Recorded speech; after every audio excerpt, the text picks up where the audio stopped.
Kita semua mungkin familiar ya dengan istilah mata ganti mata. Tapi apa yang terjadi ketika keadilan itu ternyata menuntut sesuatu yang lebih dari sekedar pembalasan setimpal? Nah, dalam pembahasan kali ini, kita akan membongkar kompleksitas dari qisas, prinsip hukuman balasan dalam hukum Islam. Karena di baliknya, ada perdebatan yang sangat mendalam soal kesetaraan, belas kasihan, dan bahkan status seseorang di mata hukum. Ungkapan mata ganti mata itu kedengarannya simpel banget kan? Padahal hukum qisas ini jauh lebih rumit dari itu. Semuanya itu bergantung pada satu kata kunci yang akan jadi pusat penjelajahan kita, kesetaraan. Karena pertanyaannya adalah, bagaimana kita mendefinisikan setara di mata hukum? Dan pertanyaan inilah yang akan membuka semua perdebatan menariknya. Oke, untuk membedah ini semua, kita akan melihat 5 area penting. Pertama, kita mulai dari fondasinya, soal keadilan dan kesetaraan itu sendiri. Lalu kita akan lihat gimana faktor keyakinan dan status kebebasan seseorang bisa ikut berperan. Kita juga akan bahas satu dilema yang cukup rumit soal pindah agama, lalu ada pengecualian yang unik antara orang tua dan anak, dan terakhir, gimana hukumnya kalau yang membunuh itu keroyokan? Oke, kita mulai dari yang paling dasar dulu ya, fondasinya. Jadi, qisas itu sebenarnya apa sih? Secara sederhana, ini adalah prinsip pembalasan yang setimpal. Artinya, kalau seseorang dengan sengaja membunuh atau melukai orang lain, hukumannya ya perlakuan yang sama persis terhadap si pelaku. Inilah inti dari keadilan retributif dalam kerangka hukum Islam. Nah, ini dia nih kuncinya. Qisas itu nggak berlaku otomatis. Ada satu syarat utama yang harus dipenuhi, namanya mukafa'ah. Artinya, yaitu tadi, kesetaraan. Darah si pembunuh harus dianggap setara nilainya dengan darah si korban di mata hukum. Ingat baik-baik konsep kesetaraan ini, karena inilah yang akan jadi benang merah untuk memahami semua aturan dan pengecualian yang akan kita bahas. Sekarang, yuk kita lihat gimana prinsip kesetaraan ini diuji dalam skenario-skenario nyata. Disinilah teori bertemu dengan praktek, dan kita akan lihat bagaimana faktor seperti keyakinan dan kebebasan membuat perdebatan hukumnya jadi, wah, menarik banget.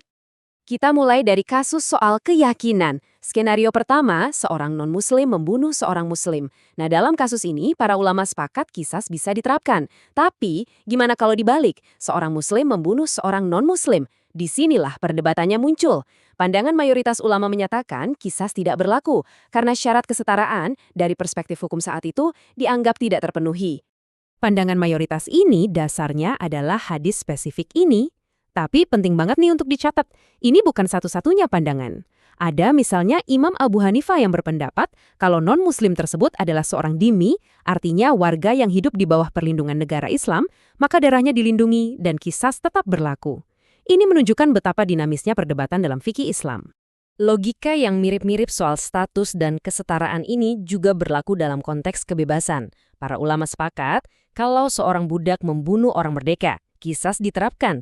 Sebaliknya, pandangan mayoritas menyatakan bahwa orang merdeka tidak dikenai qisas karena membunuh seorang budak, lagi-lagi karena status mereka tidak dianggap setara. Dannya bisa ditebak, Imam Abu Hanifah punya pandangan berbeda, dengan alasan bahwa nyawa ya tetaplah nyawa. Sekarang kita masuk ke salah satu teka-teki hukum yang paling menarik nih. Coba bayangkan, gimana kalau status kesetaraan antara pelaku dan korban itu berubah setelah kejahatan terjadi, tapi sebelum hukuman dijatuhkan? Wah, di sini prinsip-prinsip hukum benar-benar diuji. Coba kita urutkan skenarionya ya. Pertama, seorang non-muslim membunuh non-muslim lainnya.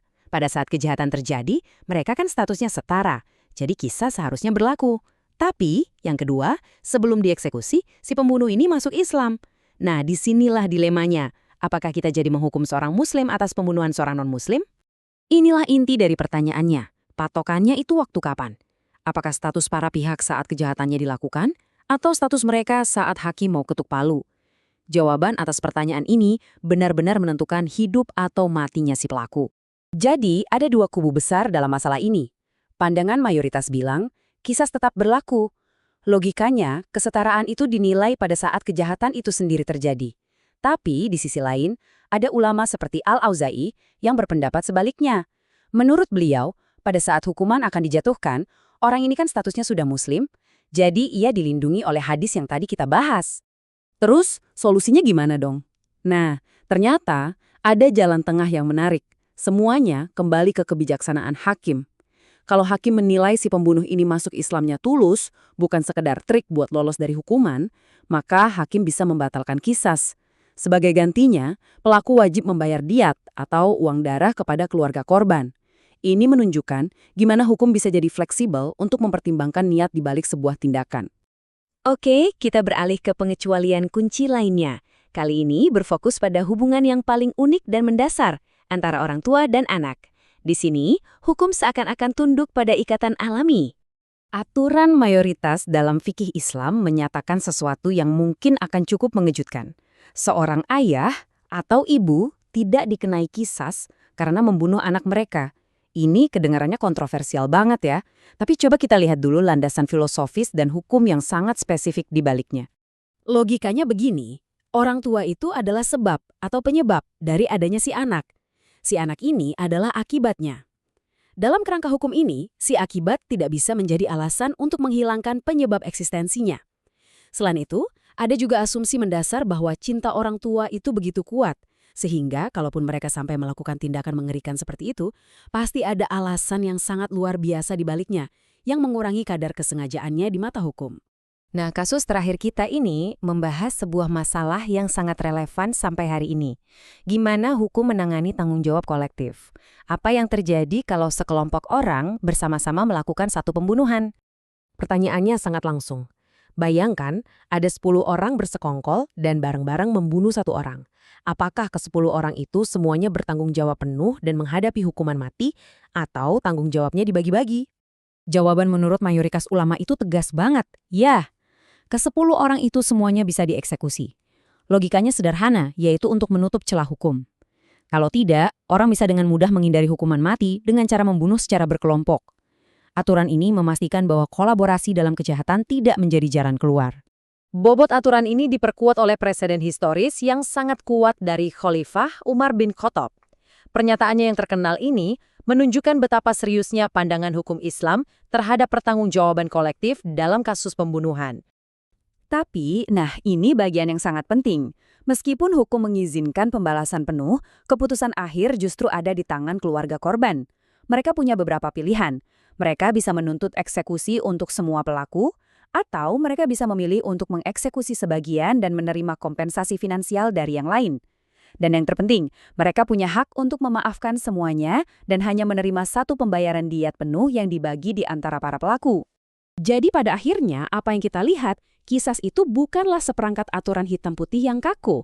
Ini adalah sebuah sistem yang dinamis, sebuah kerangka kerja yang secara konstan mencoba menyeimbangkan tuntutan keadilan yang mutlak dengan nilai-nilai penting lainnya seperti belas kasihan, pengampunan, dan yang terpenting, menjaga ketertiban dan mencegah kejahatan di masyarakat. Ini semua akhirnya membawa kita pada sebuah pertanyaan universal yang lebih besar, yang relevan bagi sistem hukum manapun di dunia. Bagaimana kita, sebagai masyarakat, bisa menemukan keseimbangan yang tepat antara keinginan untuk menghukum, kapasitas untuk mengampuni, dan keharusan untuk melindungi semua orang?